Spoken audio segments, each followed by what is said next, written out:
Hey, it's David Sugar here to talk to you today about emergence. This is chapter 3 in the book, The Science of Systems, a Unified View of Nature's Patterns. So this is part of a 12-part video series going in depth about each chapter, and chapter 3 is all about emergence. If you want to learn more about the book, you can download a free PDF at davidsugar.com/book. There's also a paperback available on Amazon.com and at the link on the website. So what is a definition of emergence? And there's been a lot of mathematical definitions thrown around. There's not necessarily one exact formulation used in science, but I wanted to provide an important definition that helps think about emergence. And this is through a category theory perspective. And category theory is all about how different mathematical objects map or transform to one another. This is often represented by arrows. And emergence is really about emergent models. When does one model map to another model? And these are mappings that occur under a limit. So essentially, one definition of emergence could be that when the limit of a lower level system or lower level model maps to a higher level model. Now, importantly, in emergence, the mapping loses detail. So the limit is limiting some detail and it maps to the higher level. So the map can't go backwards. The higher level can't map back to the limit of the lower level. So if in category theory, when something can map both ways, it's called isomorphic. And it essentially means that it's equal to each other, at least up to an isomorphism. But this means it can be mapped both ways. And so they're essentially can be thought of as equivalent. But in this case, it only maps one way. So it's not isomorphic, it's not equivalent. So this is a really important point, that the limit of the lower level model is not equal to the higher level model. So just to provide an example of this, for example, let's say that the lower level system was X, Y, and Z, but the limit was just to say Z equals 0. So it's just to look at X and Y. Now, you can see how a system of X, Y, and Z can be mapped to just X and Y. But X, Y, and Z is not equal to X and Y. There's more data in X, Y, and Z that's not included in just when you look at X and Y. So this is an important philosophical point with emergence, which is essentially that the lower level system constructs or maps to the higher level system, yet the higher level system is unequal to and different than what's observed when limiting the lower level.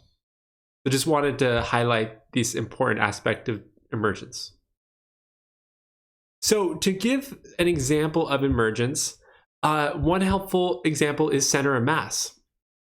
So one way you can go about when you're looking at the center of mass is to take each particle and to look at the mass of each particle and the certain position or radius from a given hypothetical point. Now, one limit of this could be to say, let's take the center of mass, and basically you sum up all the different masses for the total mass, and then you sum the mass times the radius, whatever this particularly is, divided by the total mass, and that gives you the radius to the center of mass.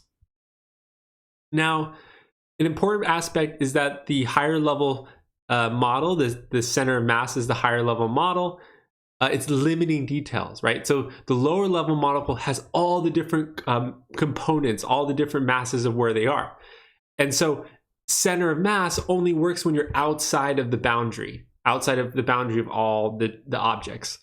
When you're inside the boundary, there can be different variations of density and different positions with certain masses, which mean that center of mass emergent approximation would not be valid.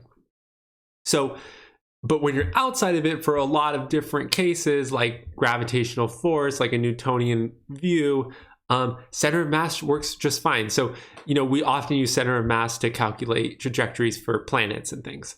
And what's really amazing about center of mass is that usually, you have this long list of particles, all these distances. But the emergent model could say, hey, you can forget all that detail. All you need is one total mass and one center of mass. And you can do a lot of these calculations just with that. So emergence is very useful to be able to make all these degrees of freedom and reduce that to a different level, but that can still be used to calculate things. But it's a limit, so it doesn't work in all cases. Another really common example of emergence is temperature and other thermodynamic measures. So the lower level is to say there's all these different particles with mass, positions, velocities. So they basically have different positions and different momentums. Now, the limit is to take a coarse grain and basically you're averaging all these different particles, and you can get measures like temperature or pressure and density. And temperature can be thought of as basically the average kinetic energy of all these particles. The pressure can be thought about as how many particles are hitting an imaginary barrier, bouncing off, how much force would that create. And the density is just simply the number of particles for volume. Now, thermodynamics has a whole bunch of equations that relate to pressure, density, volume, all these kind of things, without ever referencing all the details of all the particles, of where they are, the positions, the velocity. So a critical factor here is that the emergence is taking the coarse grain limit. So temperature only works in the limit of many particles. Once you start getting to 1, 2, or 3 particles, just a couple particles, the notion of temperature breaks down, the notion of pressure breaks down. So this is really an emergent measure that comes about when looking at averages.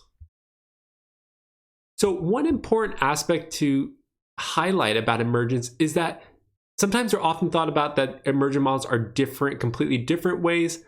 In a way they are because they're unequal, but however, they are fully compatible and fully consistent. So one way to think about this is through different mappings. So one approach could be to say, okay, the lower level particles, now let's calculate how that evolves over time. And now let's take the limit again to see how the thermodynamic like gas. That mapping should be equal to first taking the lower level particles and taking the limit and going to the gas and seeing how the gas evolves over time. So what this is saying is that both the lower level perspective of the evolution of particles and the evolution of temperature, these are parallel. They're parallel descriptions of one reality, of one system. And once you take the limit of that, it will allow you to see the gas at that state. So it's important to note, following the unity of science, all these different emergent models should, in principle, be fully consistent. So another way to think about emergence is in terms of the domain.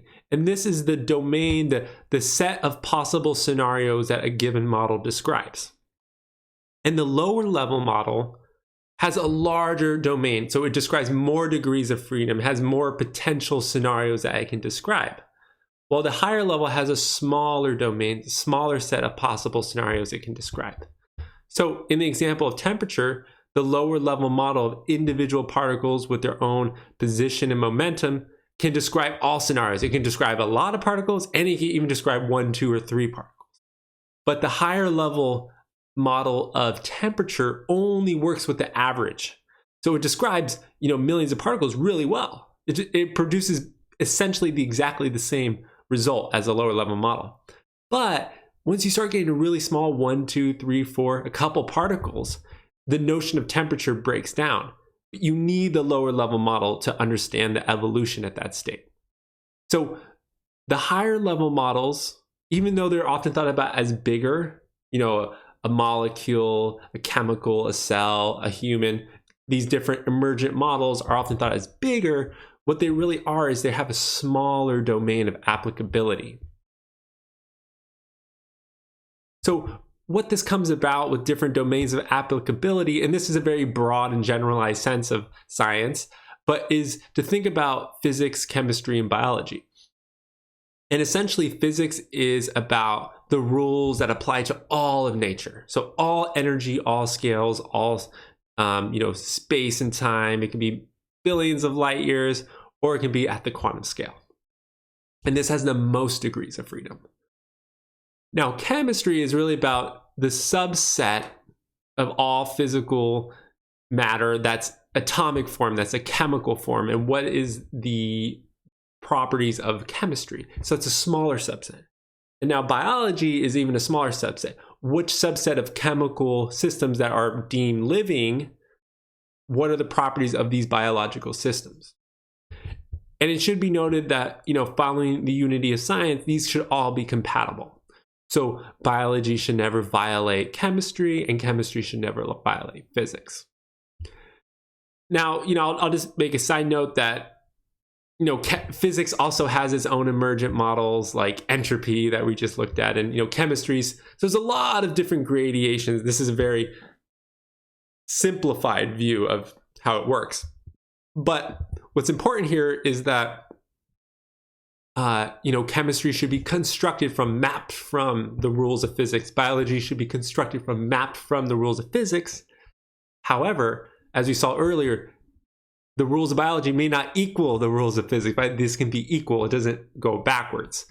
And as we often see with complex systems, a lot of these mappings are computationally irreducible and they can't be done in an efficient way. So this doesn't necessarily mean that biology is efficiently predictable by physics. It only means that biology should never violate physics. And actually, we find that biology does things that we would never expect with physics. It's completely different then, but however, it should never violate. So wanted to highlight different ways that emergent models can connect from lower level to higher level. And one of the trivial examples is that one lower level model maps to one higher level model. So we see this with center of mass. You take the center of mass, all the particles, and you can get the total mass and the distance for the center of mass. So one lower level model maps to one higher level model. Now it's also possible for one lower level model to map to two different higher level models. So one lower level model is the electromagnetic field, which essentially are equations about moving electromagnetic fields where they are understood as one field. Now, in the limit, when these fields aren't moving, it's essentially static electromagnetic and magnetic fields, this separates into two models. One is the model of the electric field, and one is the model of the magnetic field. And so this one lower level model is separating into two different higher level models. And this actually comes about a lot in physics. So there's different grand unified theories and different ways that the fundamental forces should be connected, like the strong, weak force, the electromagnetic force. They're all connected at a very high energy, but we see them as separate forces at lower energies. Now, there's also the case where two different lower level models may lead to the same higher level model. So, for example, general relativity at low speeds, low energy simplifies into Newtonian dynamics. However, quantum mechanics simplifies into Newtonian dynamics at large scale. So both of them simplify to the same thing, which is good, right? I mean, we wanted to be consistent with Newtonian dynamics, but the problem here is that general relativity and quantum mechanics are inconsistent. So that is a big roadblock in the unity of science, which is when these two different lower levels are fundamentally inconsistent, and one would expect there to be consistent rules. But this is the current state of science, right? It's possible for different lower level rules to have the same higher level result. And a big part of science is trying to rectify these and trying to make a consistent view. Even if there were, two lower level, ways of understanding the world that map to one higher level, those two lower level ways should ultimately be consistent. They shouldn't be inconsistent. So we talked a little bit about limits and emergence. That's a big part of the emergence definition.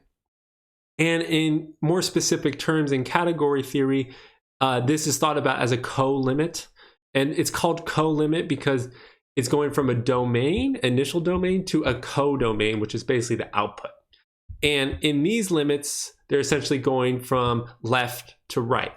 And the co-domain is because detail is lost, the total domain of that possible scenario is always going to be smaller. Essentially, that detail will always be lost. So, for example, I want to just provide some types of examples of what these limits could be. So one limit could be a join, where basically you start off, you have a set A, and then you have a set B. And you know which elements are all in set A, and you know which elements are all in set B. Now you can join them, and now that just gives you one set. You know which elements are in the join set of A and B, and now you've essentially lost detail about, well, did that element really belong to A or did it belong to B? You forget that detail. All you know is that it's in the join set, it's somewhere. Now, another approach could be to say, let's set this particular constant, to infinity. So it's looking at the approach, as a limit. So it could be that when x goes to infinity, now what is y? So the initial case, you had 2 degrees of freedom. You have x and y. And in the final case, you just have one value, y, at x equals infinity. Another approach is that you could have, let's say, a range of energy values like 1, 2, and 3, but now you're reducing the range of energy values, and then it's just 1 and 2. So essentially you're saying it's less than 3. Another example, which we talked earlier about x, y, and z to x, y. So the x, y, and z could represent a 3-dimensional space, and it could represent a cube, for example. But now the limit could be to say, let's look at this just at x equals 0. And now that would be a slice of the cube, for example, if the cube intersected, and that would just give you a plane. So in all these examples, it should be really clear that the limit can be constructed by the higher level result can be constructed by the lower level, but detail is lost, right? So in the example of the space, all you see is a square plane instead of knowing that at the lower level, it really was a cube. But those are compatible with one another. So wanted to provide a little more definition, a little more formal definition of a system. And this definition was largely taken from Eli Adams' work in 2017. He wrote a really great paper about emergence and generativity. And a big part of this definition is the notion of an interpretation function. An interpretation function this is represented by I and then parentheses. It's essentially interpreting a given system. And as we talked a lot about earlier, the interpretation relation is an essential part of a model. So this is essentially taking a base system and interpreting it. So that essentially that can be thought of as a model. So whenever there's an interpretation parentheses S, it's another model of the system. It's another interpretation of the system. So one approach could be to interpret the system in its base form, I parentheses S. And we're just going to colloquially, use a term that this could be thought of as the lower level system, the lower level model. Now, another approach could be to say, let's take the limit of this system S, and now let's interpret the limit of the system S. And this is essentially the higher level system, the higher level model. It's interpreting the limit of S. Now, the essential part about emergence is saying that, well, it should be the case that if you interpret the system and take the limit of that, well, that should map to interpreting the limit of S. So essentially what this is saying is that the limit of the lower level system should map to the higher level system. And what's essential in this definition is that there's only one system S, right? It's not like there's this lower level system, a higher level system that are completely separate. There's one system S. And either you're interpreting it before a limit, you're just interpreting that's your lower level model, or you're interpreting it with a limit. But when you put that limit on afterwards on the lower level model, it should map to the higher level model. So this provides more category theoretic definitions of what emergence means. These are all co-limits like we're talking about. Essentially, another way to say this is that for a given, emergence occurs when a given co-limit is not preserved over a given interpretation under a limit. Okay. So we talked a lot about how the higher level model can be kind of different than the lower level model. And one of the really interesting ways is that sometimes the higher level model has completely different elements in the model that are being considered. So, and sometimes they're the same. So the one distinction, this is from Sean Carroll's work. He had a YouTube video on this and he talks about this a lot. And so a lot of what I've drawn here from also pulls from his work, and he kind of distinguished homeostructural versus heterostructural. So homeostructural could be thought as when the elements of particular types of variables is the same. It's the same type in the lower level and the higher level. So we saw this with center of mass. In the center of mass, the lower level particles, well, each one has a position, each one has a mass. In the higher level center of mass, it's the same thing. Now it's just the total mass and the total position, the center of mass position. But they're the same units. They're the same kind of variables, mass and distance. However, in temperature is an example of a heterostructural where the models use completely different terms. The lower level particle-based view of thermodynamics is to understand particles and their momentum and their position. But the higher level theory and model of thermodynamics introduces new terms like temperature, pressure, density that are nowhere in the lower level model. So this comes up a lot. So each of these kind of different layers of reality, different emergent models, they can introduce fundamentally new units. And importantly, these units are not, they're often, from maybe a reductionist point of view, these different units can seem just as byproducts. They have like no relevance. But in terms of an emergent point of view, so all these different units, are mapped from the lower level. So they're all parallel descriptions, right? Everything's the parallel description. But these different descriptions are not just meaningless. They can actually be very useful, right? So the whole unit of an atom or a whole unit of a chemical or unit of a cell, humanity has picked these units for science because they are useful, because they are useful inputs for their models. And essentially you can save a lot of information, right? So if I use temperature, I can do a lot of calculations really easily with all the subatomic particles. And that even translates to a cell or organism. I can think about the organism without having to calculate all the biochemical degrees of freedom and think about its emergent properties.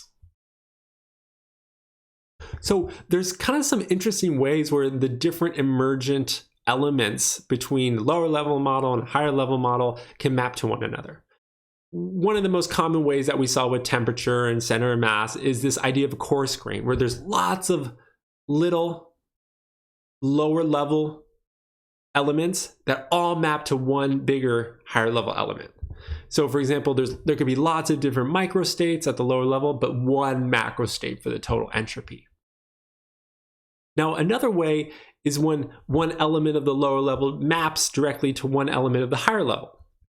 So we see this, for example, in like general relativity.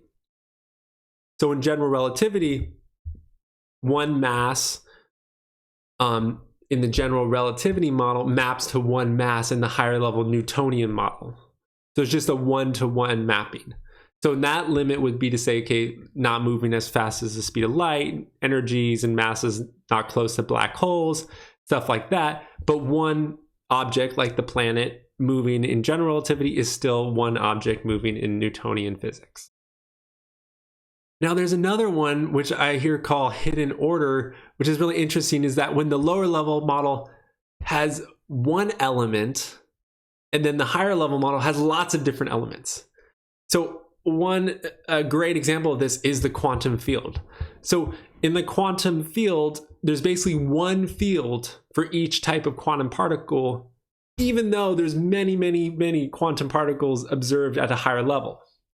So for example, for the electron, there's only one quantum field for all electrons in the universe. So there's essentially one element, right? It's one quantum field. But at the higher level, above a certain scale, interacting with other massive particles, you observe many, many, many different electrons. So this is an example when the higher level has lots of elements, but the lower level has a lot less. And I call this hidden order because there's this kind of hidden order in the lower level. Now, it should be noted that all these cases, many to one, one to one, also called fine grain, and the one to many, this hidden order, the degrees of freedom are always going to be higher in the lower level, right? So in this quantum field, the quantum field has much more degrees of freedom. The quantum field, the electron, has much more degrees of freedom than all the observable electrons. So the domain is always larger in the lower level, even if there's just one element there. So one of the most common types of emergent models that are seen in science and that kind of come about everywhere is multiple nesting emergent models. So for example, a couple atoms come together, they make molecules. Those different molecules come together, they make DNA. It's a nesting where each one is being coarse-grained further and further up. So this nested element composition, you can see that in this graph here, it's being enclosed. So the second level is enclosing the first level, the third level is enclosing the second level, and so on. However, I'll just state again, following the unity of science, each of those levels should be fully consistent. So one of the most classic examples of emergence, and this is one of the oldest kind of examples of systems thinking, I think going all the way back to Aristotle, is the notion when the whole is greater than the sum of the parts, or the whole is different than the sum of the parts. Well, you can get more into this idea, and this was done by Eli Adams in his work, and he's called it generative effects, or here calling it generative emergence. And I wanted to show how we can get from generative emergence from our previous definition using category theory. So essentially, let's go back to our first emergent definition, which is to say the limit of the interpretation of the system maps to the interpretation of the limit of the system. Now, let's say the system had the elements of two other systems, S1 and S2, and the relation of joining. Now, one could interpret the system and then do the limit of joining. So what that would mean would be the interpretation of system 1 joined with the interpretation of system 2. But another approach could be to say, let's first do the limit, right? This is joining, and then interpret it. So that would basically be the interpretation of system 1 joined with system 2. So a generative emergence is essentially when the interpretation of system 1 joined with the interpretation of system 2 maps to the interpretation of system 1 joined with system 2. So in this generative emergence, we see the mapping going one way, but that also means that it's not isomorphic, is not equal to itself, or not equal to its original map. So basically this means that when the model of the parts is not equal to the model of the whole, right? When the interpretation of system 1 joined with the interpretation of system 2 is not equal to the interpretation of system 1 joined with system 2, that essentially means that it has generative emergence. And this is essentially the definition of nonlinearity. However, nonlinearity often is thought about in terms of functions. So it's basically when the f of A plus f of B does not equal f of A plus B. This interpretation approach to generative emergence is more general than the nonlinear, but the nonlinear can be thought as one example.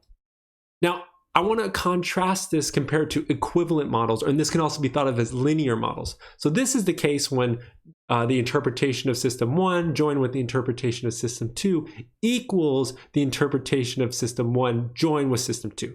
They're isomorphic, no detail is lost, they can be mapped both ways, and this essentially will lead to f of A plus f of B equals f of A plus B, essentially a linear equation.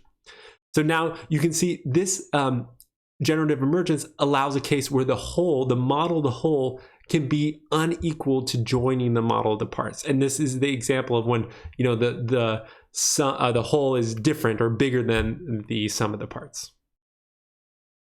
So I wanted to give a more practical example of how this could be applied, generative emergence. So one interpretation mapping we can do is to say, let's forget all the details about what the particular system is, all the details of all the sets, and let's just count this set arbitrarily. So in this case, system 1 has the members of A and B, and system 2 has the members of C and D. Importantly,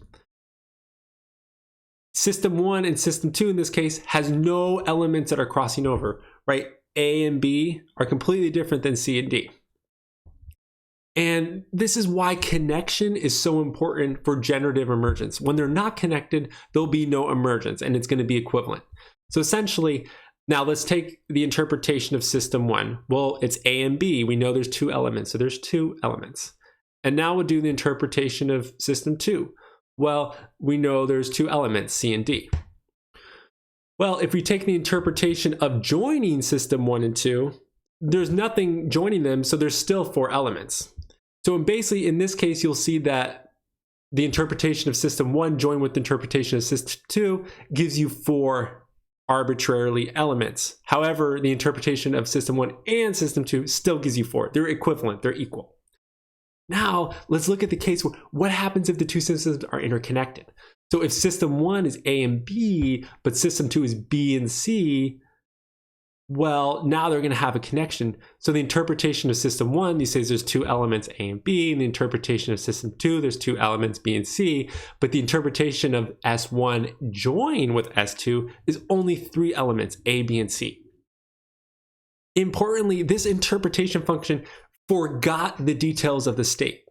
So usually when you would join something like this, well, you would see that B's in both of them, so when you join them, you wouldn't include that element, right? So it would be equal. But this interpretation is saying, let's forget the details of the state and just count it arbitrarily. And when you do that, you come to this case where interpreting the parts gives you a total number 4, but interpreting the join whole gives you a number 3. So they're unequal to. Detail is lost. It's actually kind of funny. We often think about emergence when the whole is greater than the sum of the parts, but more specifically, it's actually when the whole is less than the sum of the parts. Because when detail is lost, that enables generative emergence. And there's one really good example of this, which is that entropy. Basically, this is almost a definition of entropy, which is that forget the detail of the microstate and just count the number of microstates. Now, when it is a case of 2 systems with their entropy, but they have no mutual entropy, nothing is shared, none of the states are shared, no mutual information, nothing can be gained about one entropy from the other entropy. So when they're completely separate, the entropy of system 1 plus the entropy of system 2 equals the entropy of both systems. So this is an equivalent, this is linear, this is when they're not connected.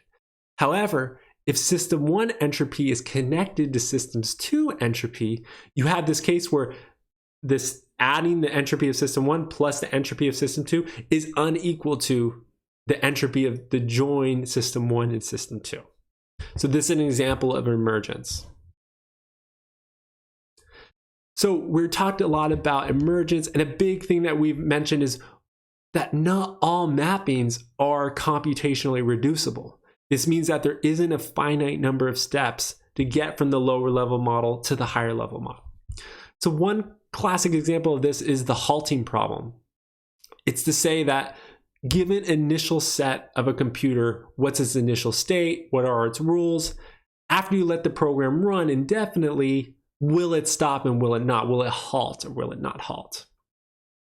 So one could define the lower level system as this automata computer with, its alphabeted states, and the limit could be to run it indefinitely and to see if it hits the output state of halt or not. So the higher level model will be halt or not halt. We go from one answer, from all these initial degrees of freedom. So one of the big discoveries is that this halting problem is not reducible. There's not a general algorithm to know, will a computer halt or will it not halt? You have to just let it run and see what happens. So this is an example of irreducible emergence, where basically the mapping from the lower level system to the higher level, the lower level computer rules, so the higher level has a halt or not, does not have a finite number of steps. it can go on indefinitely. There's not an efficient way to calculate this. So I've kind of delineated this here as the difference between reducible emergence and irreducible emergence.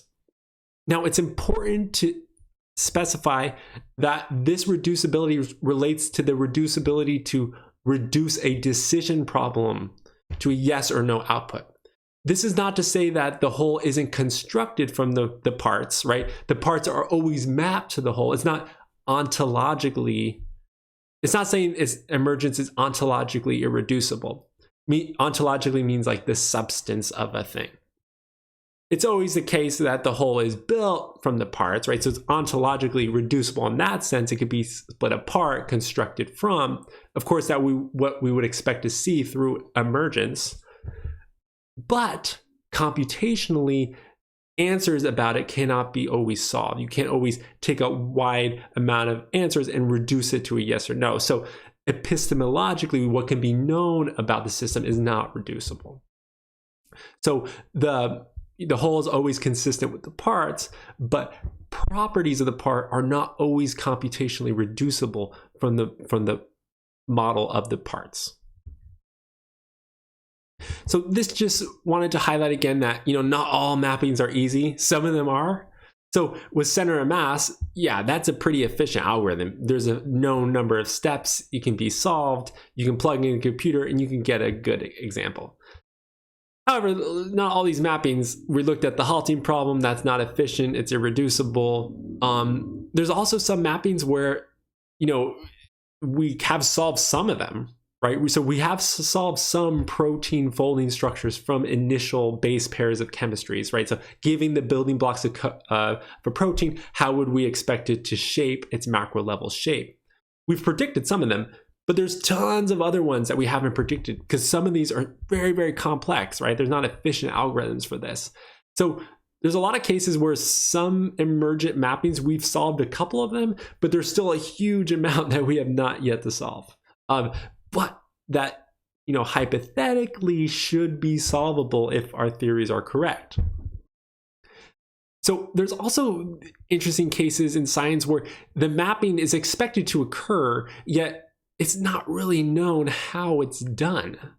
So, following current neuroscience, the idea is that cognition arises from the biological systems, neurology and other biological mechanisms.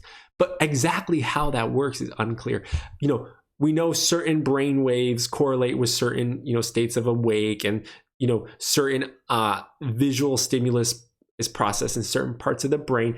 But how does cognition as a whole, self-awareness, arise from biological systems? Now, we expect that it does arise from biological systems. It's an emergent, but how it is done is unclear. So there's still kind of a lot of unsolved puzzles when it comes to emergence, but, hypothetically, following the unity of science, there should be a pathway. You shouldn't need to invoke a magical, something above nature, something beyond nature into nature, because the idea of science is that it's understanding rules symmetrical to all nature, and that nature is everything that there is.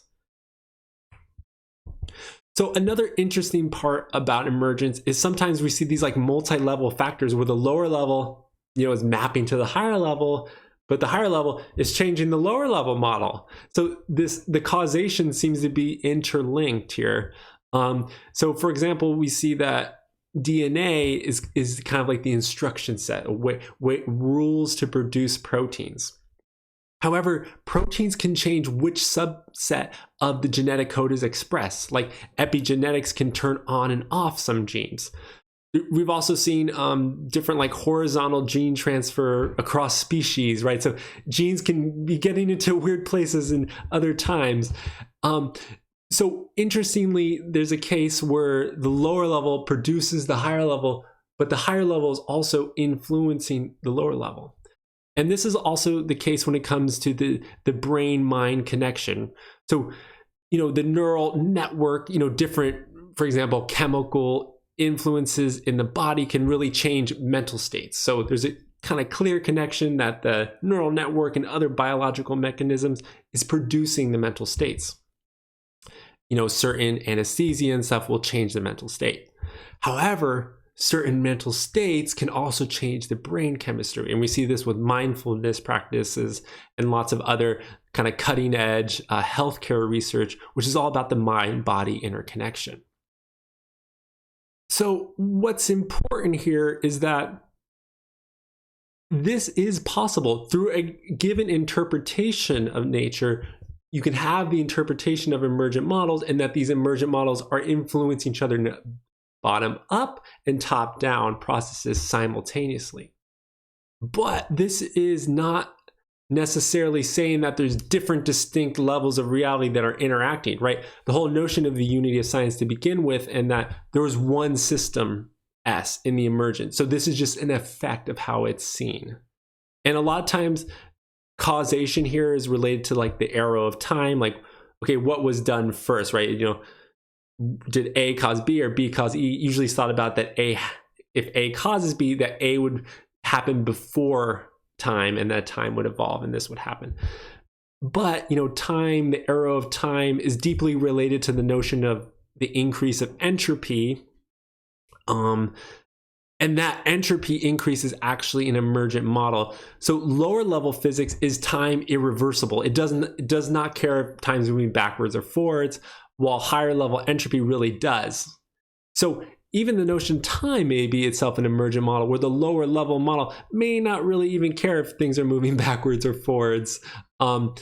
So there are a lot of mysteries when it comes to like causation. Is this really occurring or not? But this is like part of the ongoing field of emergence is part of this new paradigm of science. So these are some of the questions. How does different levels of emergent models relate? They should always be consistent. The rules of the whole should be consistent with the rules of the parts, but also the rules of the whole may influence the rules of the part, however, in a consistent way. So one of these other kind of really mind-boggling examples of multi-level emergence is that physical systems can construct biological information systems, and humans itself, we can have our design. Yet the design, we can change the very environment which we grow up in, right? So essentially this can be thought of as the environment designs us, right? The environment is producing everything in my biology and all the food, but I'm also designing the environment. So it's this reciprocal relation between the environment and the observer. So thanks for tuning in to Chapter 3, all about emergence. I hope you enjoyed this. Emergence is kind of one of these foundational fields to understand the different models and how it can be applied to science. And the following chapters really start to take a step back, look at the history of natural sciences, how have we gotten to the scientific theories we did, and other patterns observed in nature. So again, if you want to get a free download of the book, you can go to davidsugar.com/book and get a free PDF. Additionally, if you want the paperback, you can go to amazon.com. Thank you.